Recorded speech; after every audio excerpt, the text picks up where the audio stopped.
And also I know Councilmember Bento is watching but not participating because she feels pretty sick. This is the Committee of the Whole, Wednesday, May 18th. When I bring this meeting to order, I also want to acknowledge that we're having these in-person meetings in the midst of various, COVID outbreaks. And I just want to acknowledge that for those that want to or feel they would like to, for any reason, wear a mask, that is entirely encouraged and allowed. And in fact, if you know you've been exposed to somebody who's been positive, it is under CDC an obligation. So I know a number of people were exposed yesterday. This is why you're finding some staff members wearing masks. And I just want to acknowledge that in the beginning and just know that we would leave it up to each individual to kind of monitor yourself. But if you have any qualms or issues, please know that masks are encouraged if you feel uncomfortable. Maybe it goes to people you might have at home in addition to yourself.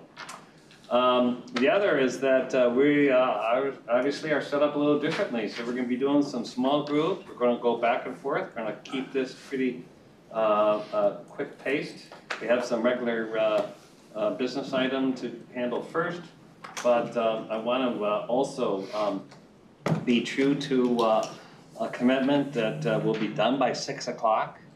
And so I'm going to try to manage this to a pace, but if we feel like there's even more time that we like, we will pick this up at a future meeting. I kind of want to honor that everybody sets these schedules, and I think I want you to know in me that I'm really kind of sticking to that 6 o'clock. Channel your inner Harry Melander. Is that Harry? I always like Harry, and now here's another reason. Harry did not dawdle in meetings. All right, we're getting to business here. So with that, our first order of business is approval of the agenda. Is there a motion and a second to approve the agenda? Thank you. And by the way, happy birthday, council member.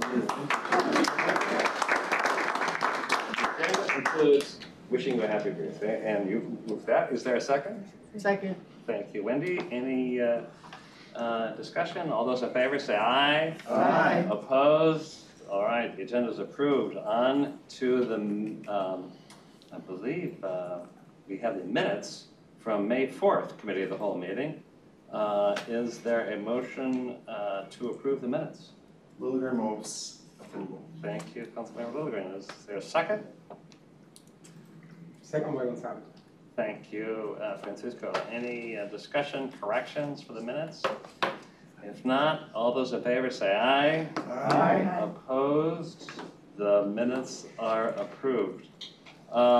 We have some non-consent business items today. Pursuant to the bylaws, the council may and is considering a time-critical business item at this Committee of the Whole meeting, and because it requires some timely action from the council's governing board. So, having said that, this is a business item that includes a report from the Environment Committee, business item 2022-135, Bassett Creek Tunnel MnDOT Agreement Amendment. And I believe Council Member Lindstrom. He's not here, so Wolf is standing. Council Member Wolf. Thank you, Mr. Chair, members of the council. Business item 2022-135 requests an amendment to the Bassett Creek Tunnel MnDOT agreement. We already said we can do exigent business, so I'm going to skip that bullet point. Skip that. MnDOT will be removing an out-of-service section of the Bassett Creek Tunnel that crosses Highway 55 at Van White Boulevard. Interceptor 1MN320 needs rehabilitation and lies under a portion of the Bassett Creek Tunnel within the construction area of the project. Business item 2022-83 SW was approved by the council on March 23, 2022 for an estimated amount of $680,000 in anticipation that the amount would be updated once MnDOT, that was a weird noise, selected their design build contractor.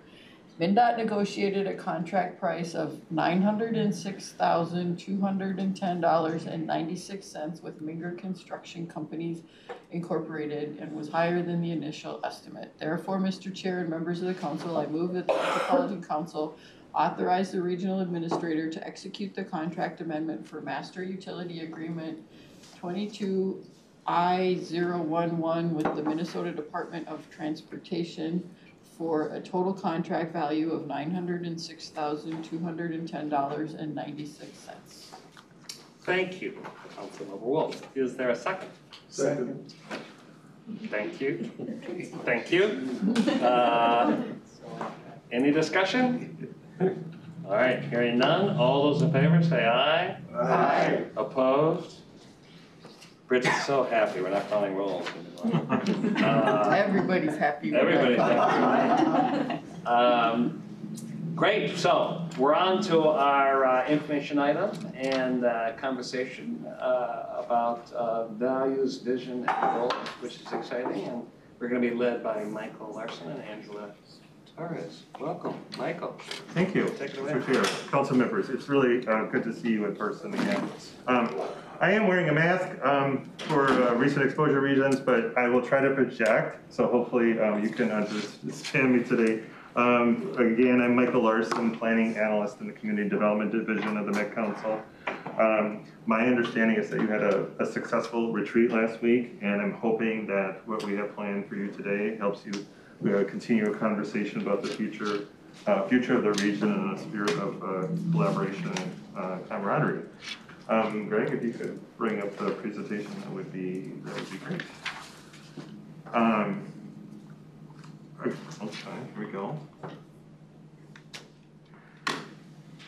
So our goals for you today are to give you an opportunity to begin to work together as a group to begin to articulate what is foundational language for the 2050 Regional Development Guide.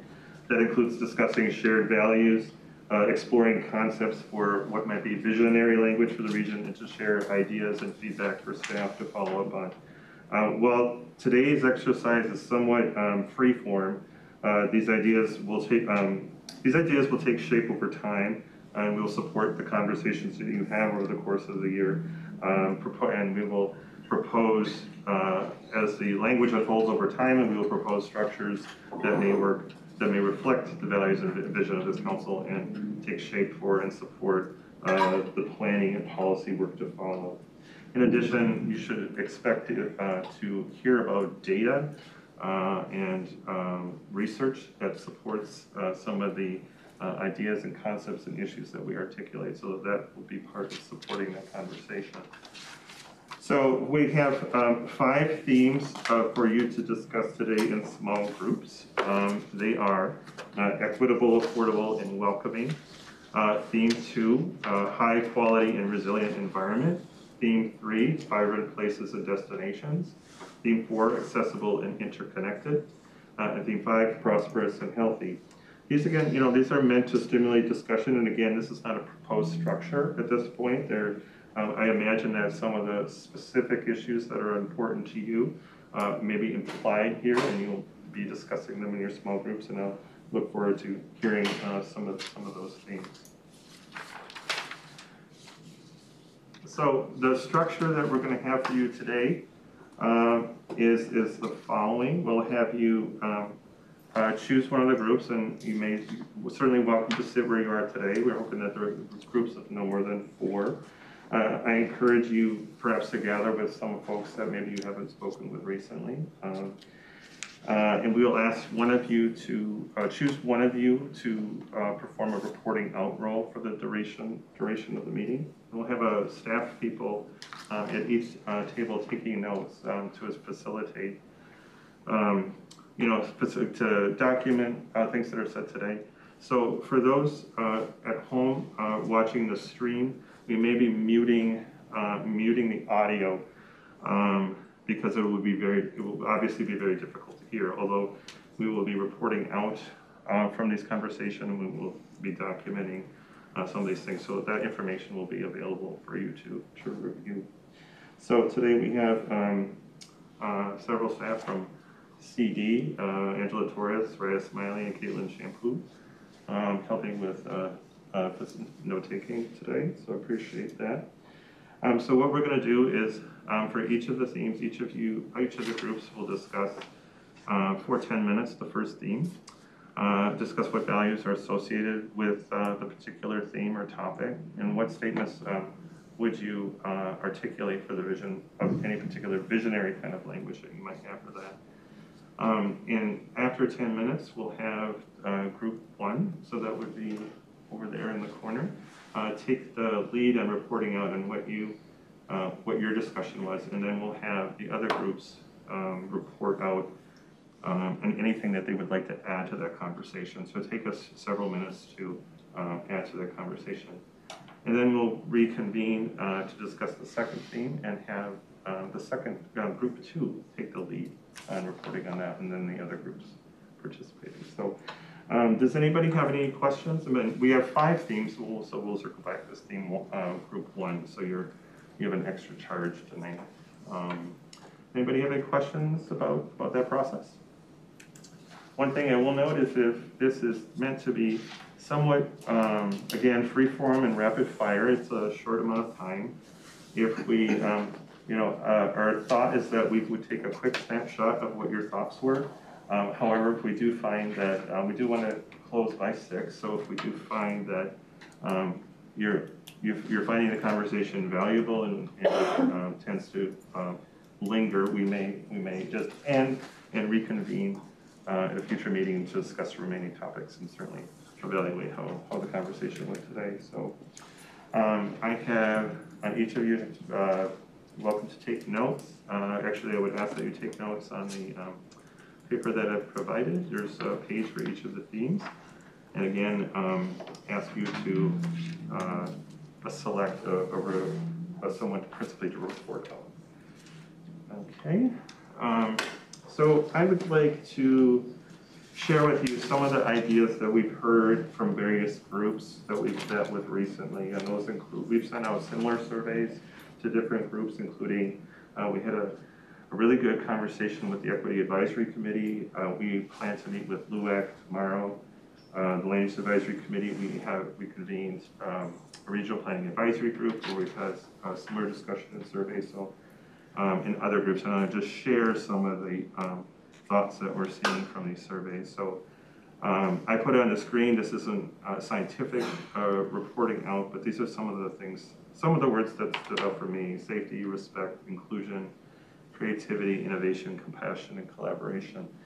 And I would remark that, given the challenges that we're facing, as a society now, it's nice to see words like trust and respect and love come from engagement with our own Equity Advisory Committee. Those are some of the words I heard specifically from them. Yeah.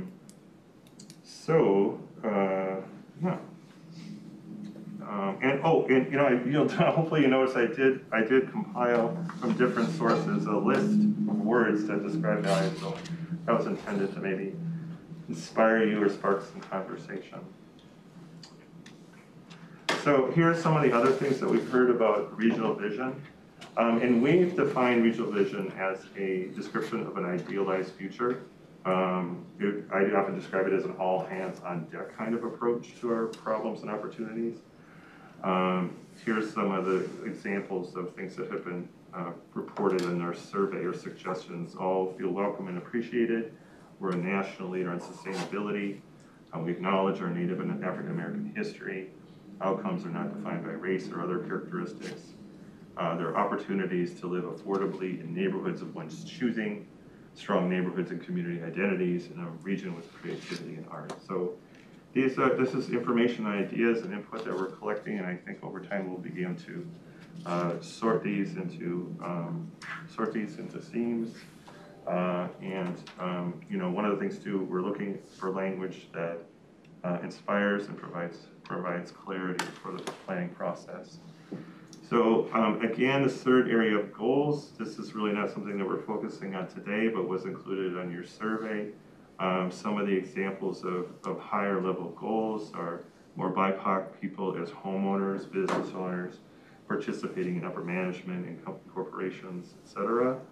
elimination of racial disparities, close housing shortages and gaps, elimination of homelessness, achieving carbon neutrality, and specifically a flourishing East Metro, which I think is a theme we often hear about the vitality on the East Metro.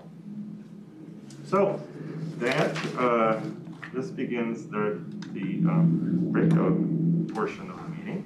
So I will does anyone have any questions or suggestions or Yeah, before Go we ahead. start? yeah, thanks, Michael. So you said use these, are you gonna collect them? Yeah. We'll just have influence and I'll need my handwriting. That's fine, we'll do our best. Thank you, and Yes. then we're not trying to reach a table consensus, right?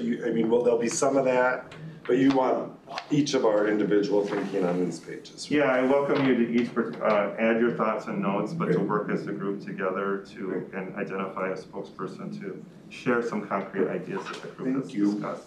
Yeah, yeah. So I'm gonna set, if there are no other questions, I'm gonna set a timer. And Second. yesterday at Wasatch, we used a great horn owl sound, but I don't have that. It's probably gonna be obnoxious. But yeah, I say, go for it, and you'll hear when 10 minutes is up, and then I'll call on you. All right, go for it. She started tonight. Yeah, you bet.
This is a little bit of a test run and experiment for engaging you. So if at any point you have any ideas now or afterward about how it's going, whether there's enough time or if I'm cutting you off or whatever, but I thought, we'd give this kind of a try. So like I said before. There's gonna be grades given, so. Yeah. Just say that. Yeah. So, we want to provide spaces for you to be able to talk to one another and to brainstorm and to wrestle with things and to respond to work that we've done. So anyway, so we're giving this a shot. So like I said before, theme one, the responsibility for taking the lead on discussion is group one. So I'd like to hear from you to reflect on what you have to say about the values and vision associated with this thing. Okay. And Director Braha is going to take notes, and I'll just stand here and try to be helpful. Okay, first of all, thanks for having this process so well outlined with our values list and the themes and providing our opportunity for individual input ahead of time. You're welcome. So for our theme of equitable, affordable, and welcoming, and what values are associated with this topic, we looked at the values list and we also thought about how we wanted to respond, council member and we said that we benefit by valuing others, and that ties in with the value of respect. So sometimes we think about, okay, I want to just focus in on my needs, but focusing in on other people's needs provides benefit to us as well. And if we ignore other people's needs, that could have unintended consequences for ourselves and our communities. Deciding on where to focus, there is a value of focus. We cannot at one time address all of these values, so that requires us to have that value of focus. And that same applies to equity. In order to achieve equity, and that not being the same thing as equality, means that we have to focus on where there are, for example, areas of disparity or unintended consequences at times. Prosperity is a value, and we thought that prosperity should be addressed at all income levels. And it should be looked at in terms of place and space, socioeconomic levels, not just one, or the lowest socioeconomic level, cultural. So all those areas should be addressed when looking at prosperity. Valuing the time and efforts and impacts with measurements, and then reevaluating our measures for success or of success and its impact ties to the values of respect and results, accountability, and productivity. Sometimes our value of time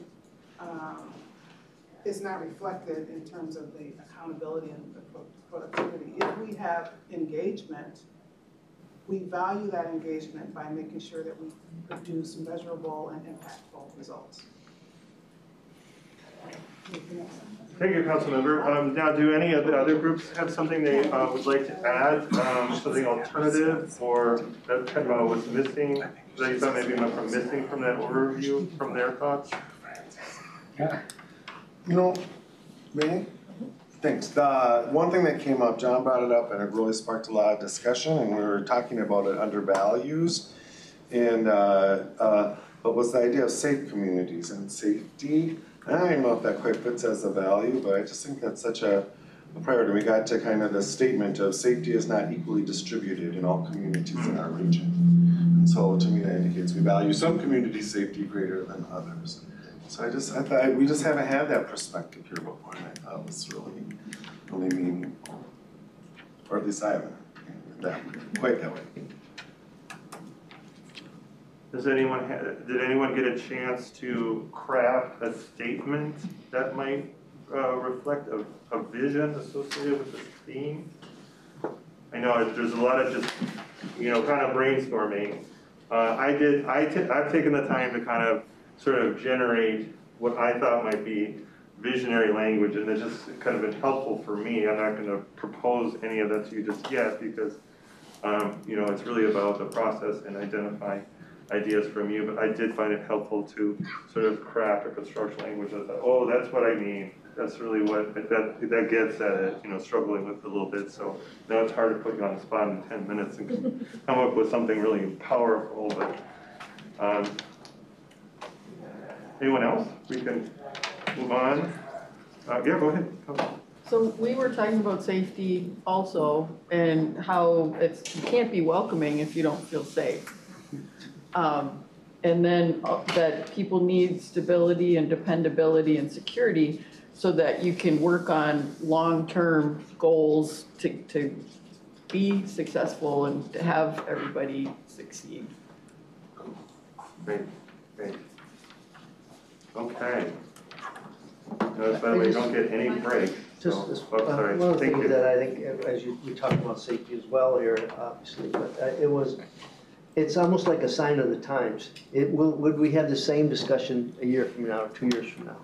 Right now, I think safety is at top of mind on a lot of discussions, whether it's the transit or whether it's schools or whether, and so it comes up, but I don't know, 5 years ago was it top of the mind?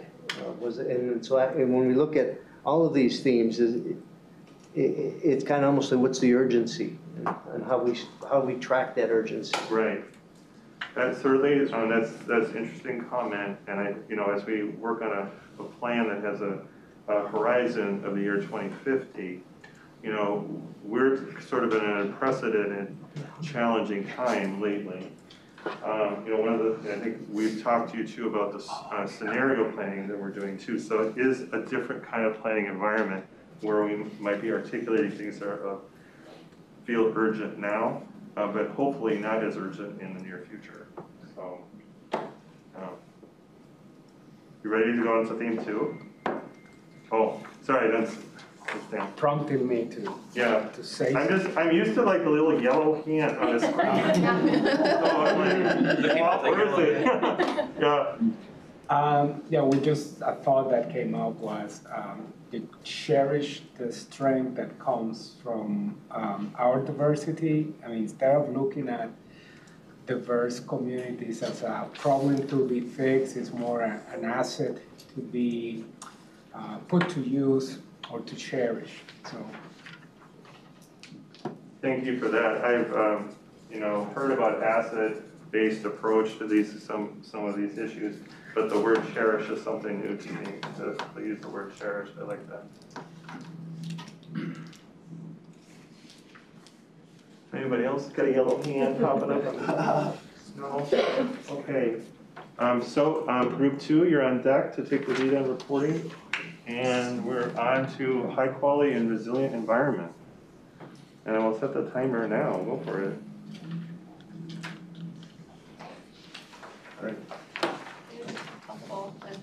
So do you think this means the physical environment? Is that what we're talking about?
So group 2, please share your thoughts about this theme. Oh, and if our folks behind the scene could bring our thing back, that would be great.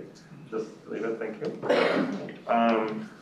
Yes, please go ahead. Okay, so we had some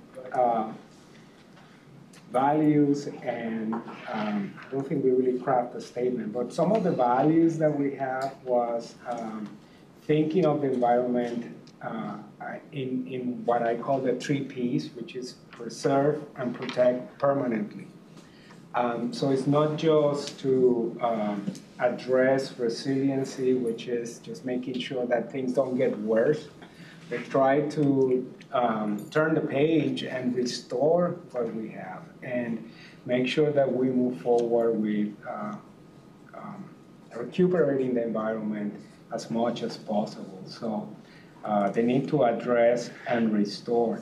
And Robert mentioned the phrase that the world and the state it's going to be hotter, wetter, and more crowded. So that's a reality that we'll have to address. But again, we don't have to just stop there with addressing the problems. We need to move beyond that and restore and repair what we have. Anything else? Sounds good. Okay. The only thing difficult I had with this one is that are we, and I caught myself responding as a operator of a transit system or other systems that are different than I would respond as the environment in a bigger picture. You know, so if we're taking this language and this is how we're directing it, is it having electric buses fully implemented? Is it, you know, that's a different kind of environment response than I would just as John, the citizen. Sure. That's a very good point. And we play both roles, right? We have an interest in the natural environment for a variety of reasons at the council, both in our environmental services work and how we interact and how we improve the environment through treatment, our impacts in the environment through our through the services that we provide and how we interact and the impacts we have in neighborhoods as a transit provider, but also more broadly of you know, how the natural resources in our region are supporting the livability of the region as well. And in our parks, of course, our biggest natural resource found in the region. So all of the above. And we look to you for how you want to articulate that. And we will help with that process of differentiating the language that represents values and vision broadly.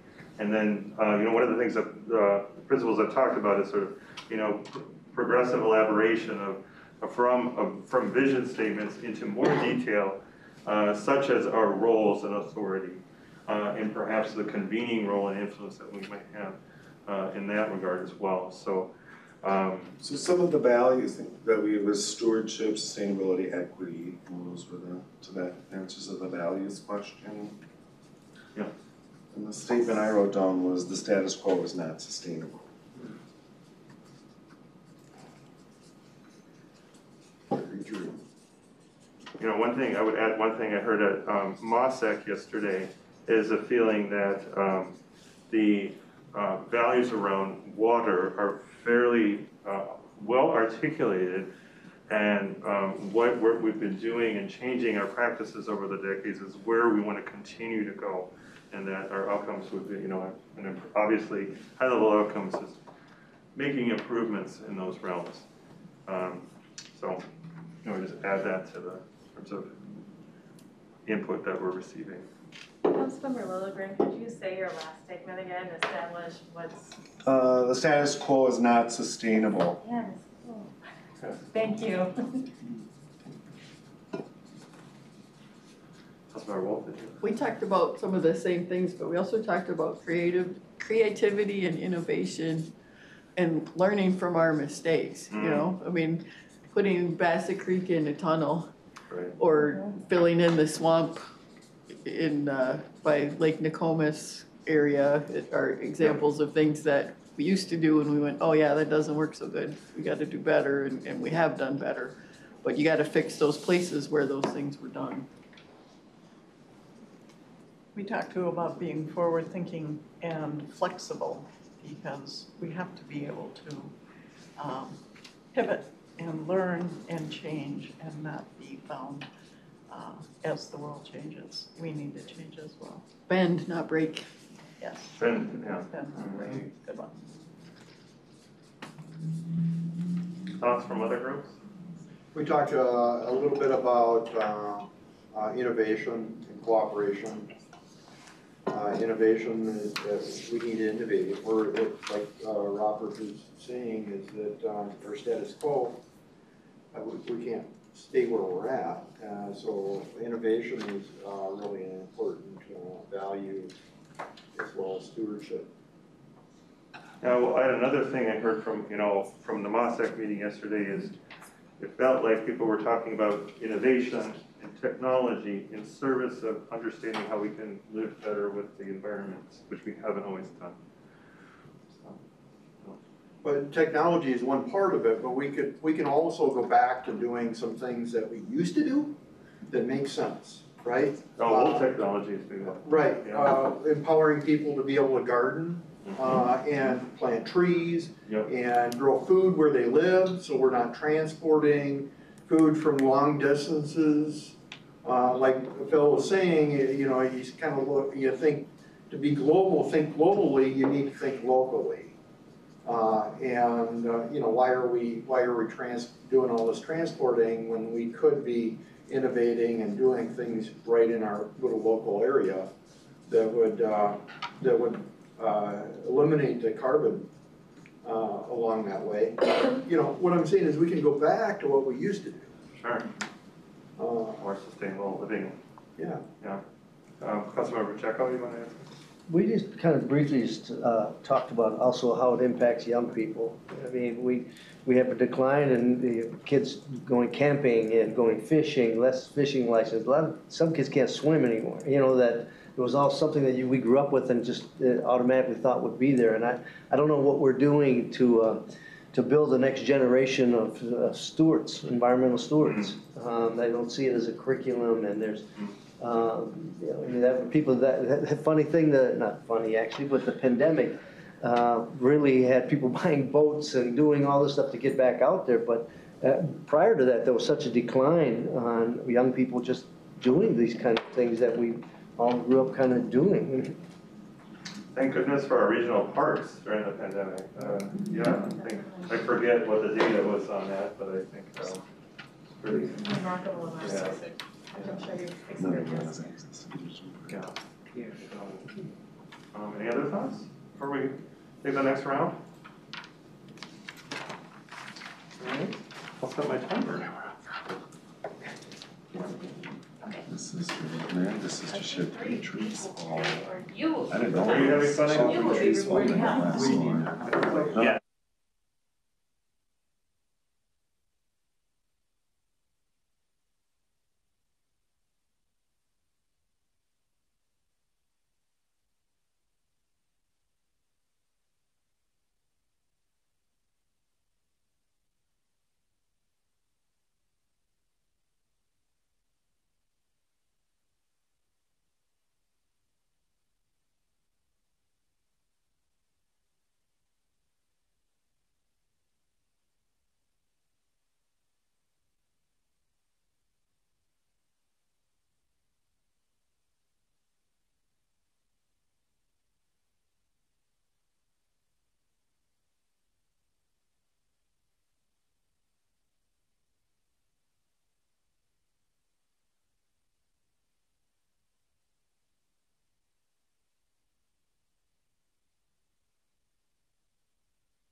So if I could have your attention back here. Thank you. This theme is vibrant places and destinations, and group 3 is taking the lead on sharing their thoughts. And one thing I'm really interested in, hopefully, in your reporting out and those of others, is what places in the region you think exemplify places that are vibrant and regional assets too. So love to hear about that if you could. So take it away. Well, the group of, namely Phil, named me the spokesperson, so, anyway, all right, we're good. So a lot of the words that came out for values that were important around this, there's a lot of different things. Safety, security, respect, affordability. Those are all part of being welcoming when it comes to different modes of transportation or the parks or sporting events, museums, those places we're going to, destinations, and vibrant places.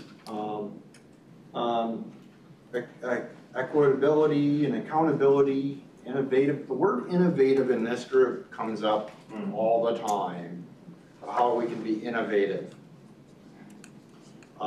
With access and integrity. One line that Phil threw out that I wrote down was, we can't build buildings, they need to be accessible. We build things that needs to be accessible, right? And what he was talking about there was in regards to, we make these buildings that can do a lot of things, but they're not open to the public. They're not accessible, not just to people with different disabilities, but for anybody to use the facility. And that's part of not being welcoming. We also talked about passion, boldness.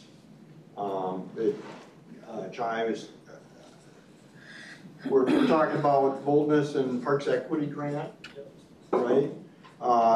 Just that we have that is boldness, and we need to think about reimagining, and we also talked about recognition, recognizing what we're doing right, and we don't tell our story well enough of what we're doing well.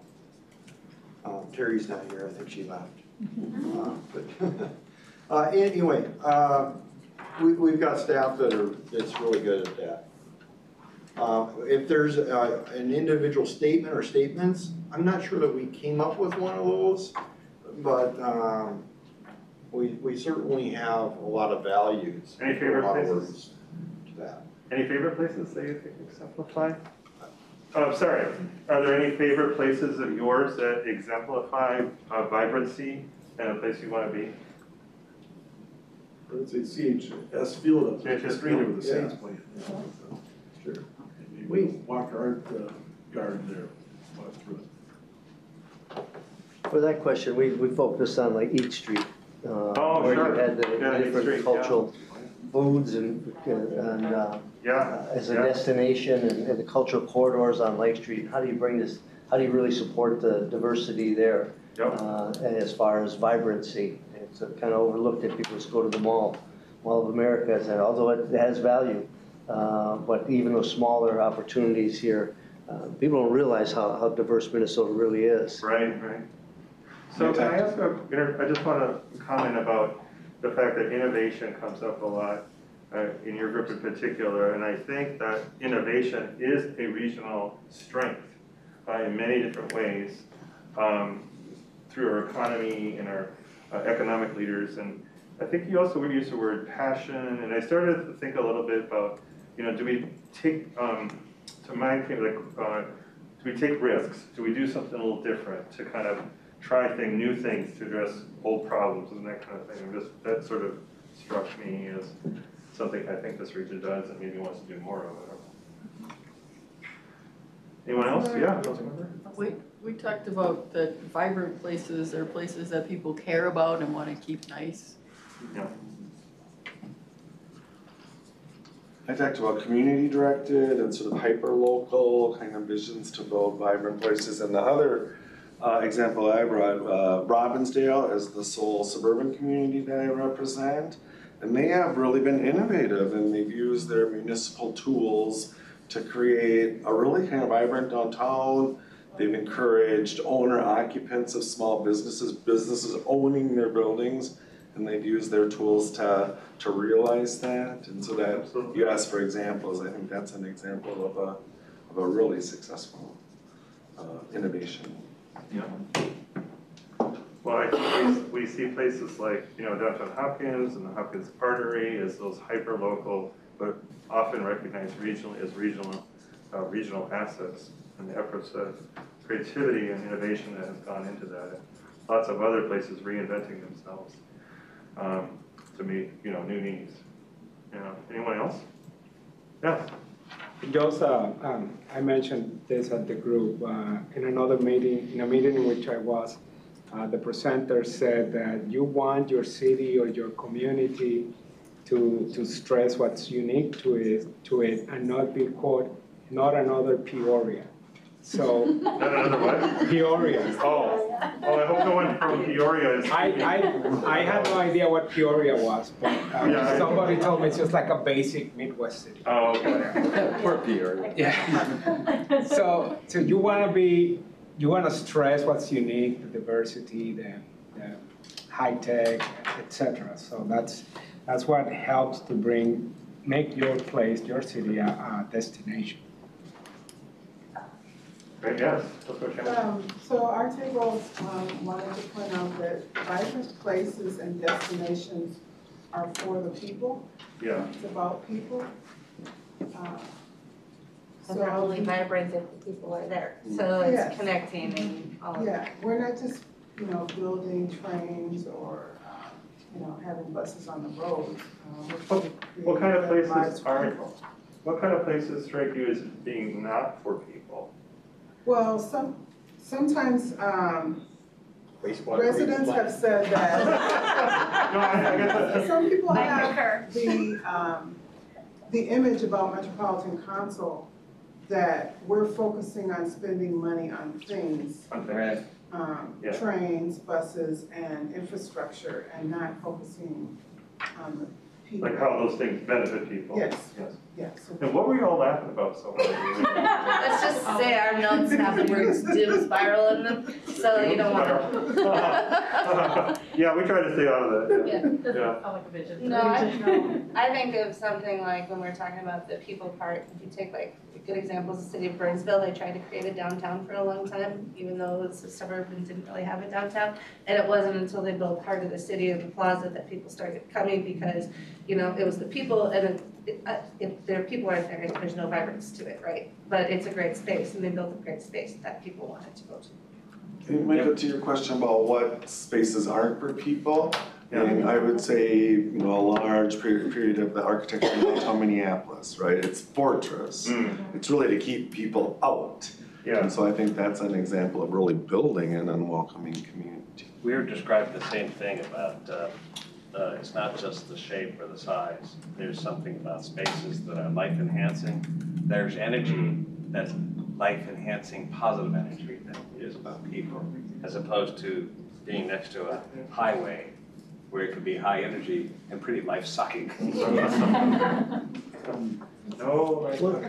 One thing I think, the whole vibrancy, when we look at it in relation to safety, when you have the people coming downtown for the football game or basketball or even come to St. Paul here for, it brings that critical mass. It lets them know that you can come out and you can do some things and there's other people around it. I don't care if you go into the orchestra or something, that vibrancy does have a tendency to draw people together and understand that, you know, you can be safe. I can park my car, I can do these things that are being challenged today. Right. Great. Anybody else?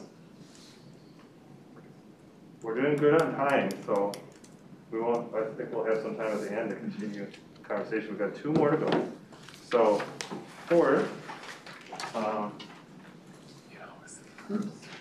is accessible and interconnected. So group 4, you're on deck for taking the lead. Off you go.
Is it just gibberish? You are. Oh, hey, everybody. 10 minutes again. Hope you enjoyed that topic. I don't have anything else to say before, take it away. I was voluntold to be the Very good, very good. Our values: reliable, safe, equitable, barrier-free, affordable. It's foundational to productivity and prosperity, and it requires a lot of collaboration. They just copied this. And our statement was that we want people to have choices on where to live, work, and recreate, with choices on how to travel between those places. I like it. Very, very efficient, productive. Thank you. Anyone else want to contribute to that? I just think we thought it was so related to a lot of the other themes, but that it was kind of that word foundational, meaning you actually need this as the major tool to create equity and high quality resiliency and affordability. Any other groups like to share any thoughts about what accessibility or interconnected might mean in terms of where we might be headed in the future? Yes. Yes. One thought that came to me was that interconnectedness is not just the tools, the internet and the broadband is, or eliminating barriers, but also the ability to talk and the willingness to listen. Oh. Because you can have all the tools in the world, but if you don't take the call, then there's no connection, right? So, Sure. Being open-minded to having not having barriers for people can talk and participate, but also being willing to listen and understand what the other party is saying. Thank you. That's not actually something I thought about, more kind of the social interconnectedness throughout the region and among our different communities. And it's not just necessarily about infrastructure, but about those personal connections and connections between people. Yeah. Others?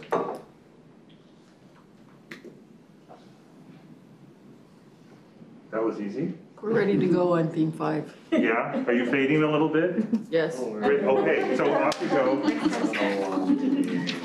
What's next time? We'll debrief after. Yeah, I'm fading a little bit too. Thank you for pushing through.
So,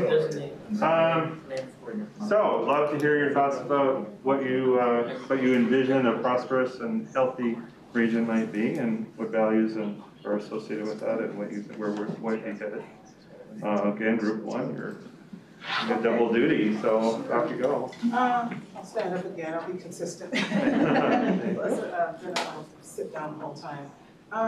So my council member colleague here came up with a really good equation based on our themes, and she said that if we achieve themes 1 through 4, if we do themes 1 through 4, we will achieve themes 3 and 5, which are vibrant places and destinations that lead to prosperous and healthy communities. So we liked that. It's the engineering couldn't help with not having an equation. Yeah, and in terms of prosperous and healthy communities, we thought that there should be a broad definition of prosperity that allows the ability to focus on goals and aspirations that the community members want to achieve. That we can, you should be able to access and achieve what you aspire to without walls, so that your environment is accessible and welcoming, and that we and our community members have opportunities to get to that prosperity and healthy communities. That healthy communities require access to healthy activities and access to things like healthy facilities, healthy food, I just added that.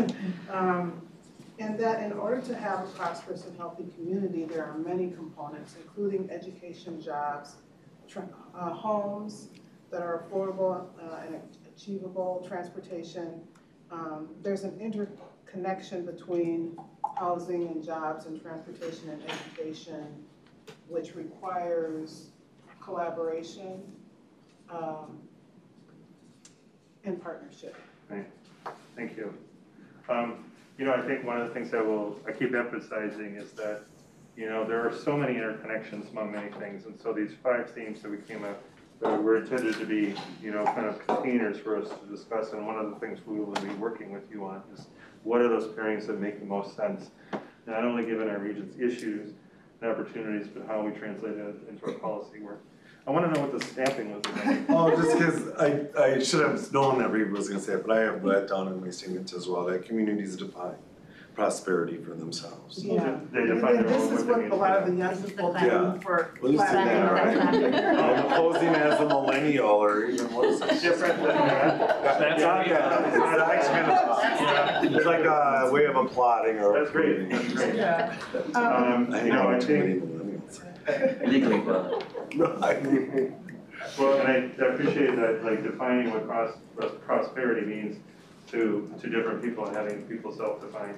I know sometimes I recall that, I think it's Nepal that has, maybe a relatively low income status, but I think often comes in terms of ranking of happiness.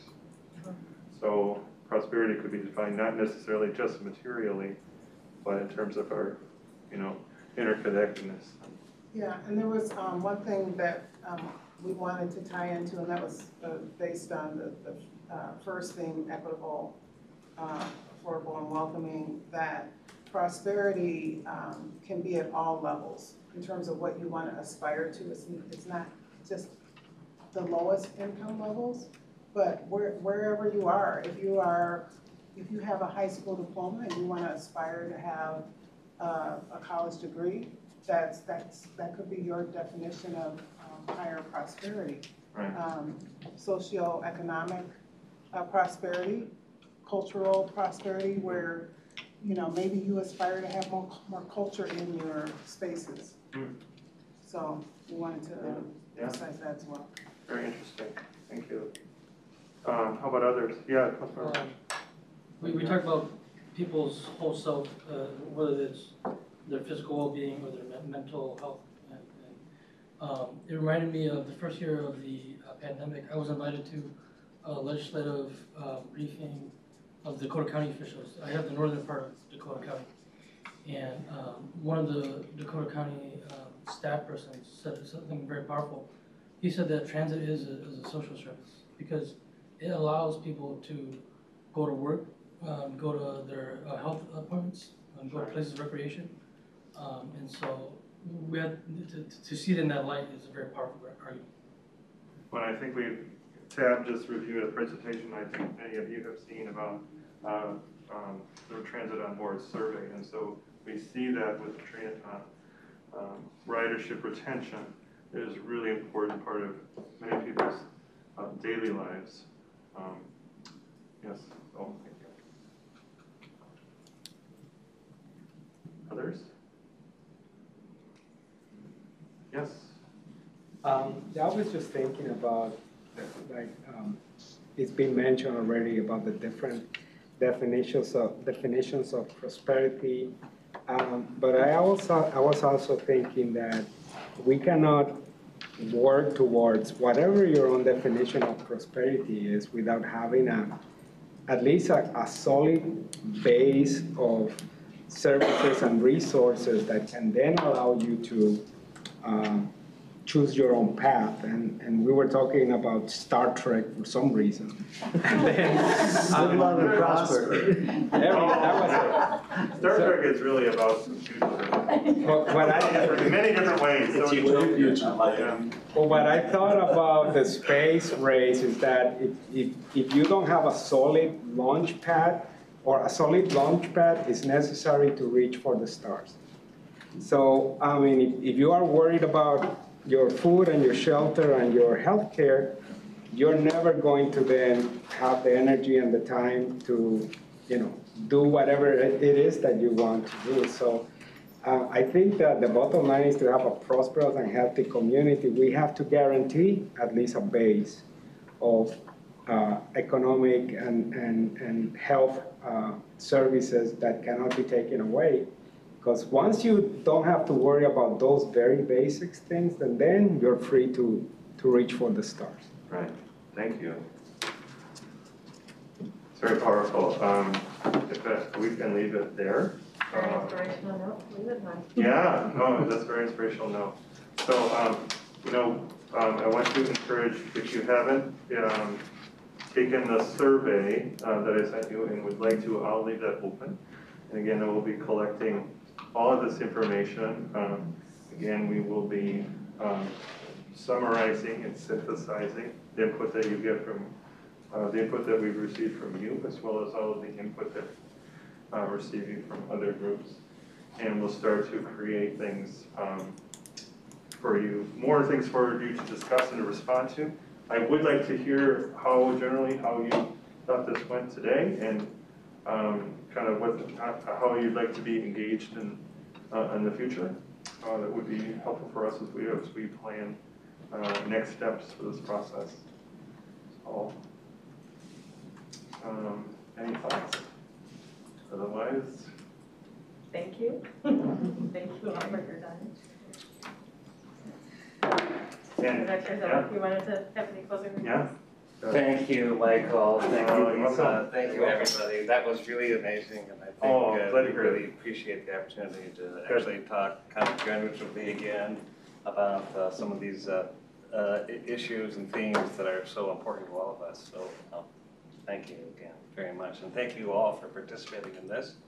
I have read the law, and we cannot